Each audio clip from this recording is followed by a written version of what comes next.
story to tell. Hello, mister. You know I live in hell.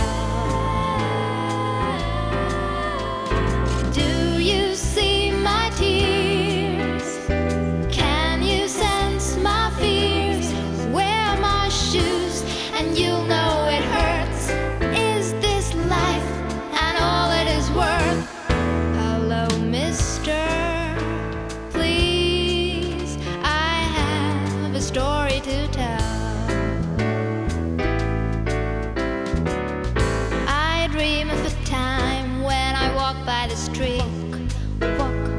Walk by the street with friends around and shoes on my feet. Shoes on my feet.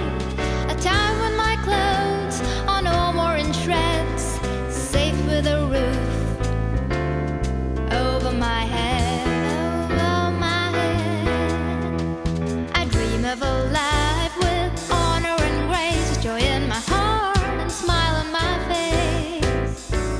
Oh yes, I dream of a better day when I can write, read books and play.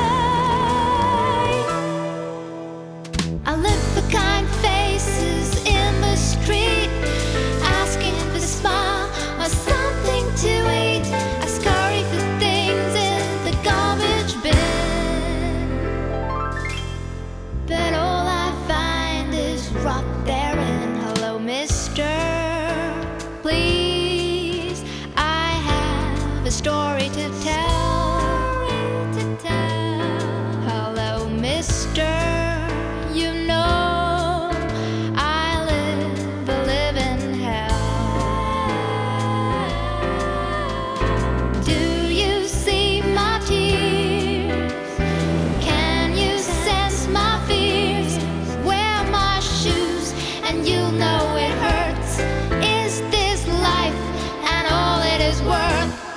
Hello, mister. Please, I have a story to tell. Hello, mister. Please, I have a story to tell. Hello, mister.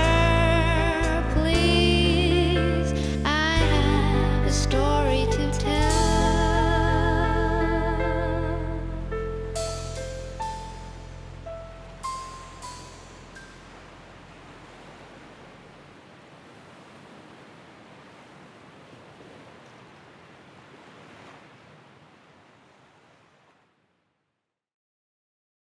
Migrants and refugees have no choice.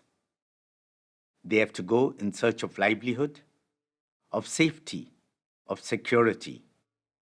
And for this year, the 108th World Day of Migrants and Refugees, Pope Francis gives us Building the Future with Migrants and Refugees.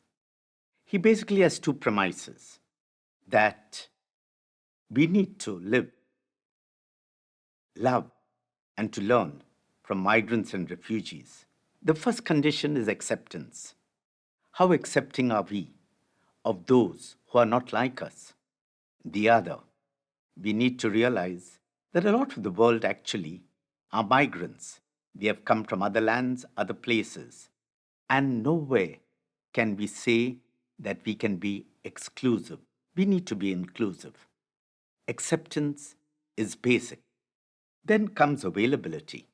How available are we to those migrants and refugees that come into our sphere of life, that enter maybe our villages, our housing societies, our towns and cities?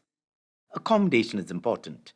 It's not about that physical accommodation only, which they need, every single migrant and refugee, but the accommodation in our hearts.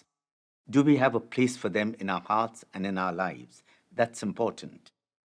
We need to have an assimilation. Help them as far as possible to learn maybe our languages, our cultures, to become part of maybe the mainstream of the culture that they have entered, At the same time, they bring with them a specificity, their culture, their religion, their language. Can we learn about them? Can we learn these? Can we create maybe what we call a common ethos, a common place? And ultimately, there is the need and importance to accompany them. Accompaniment for every migrant and refugee is very important, is fundamental. These are the five A's: acceptance, availability, accommodation, assimilation, and accompaniment.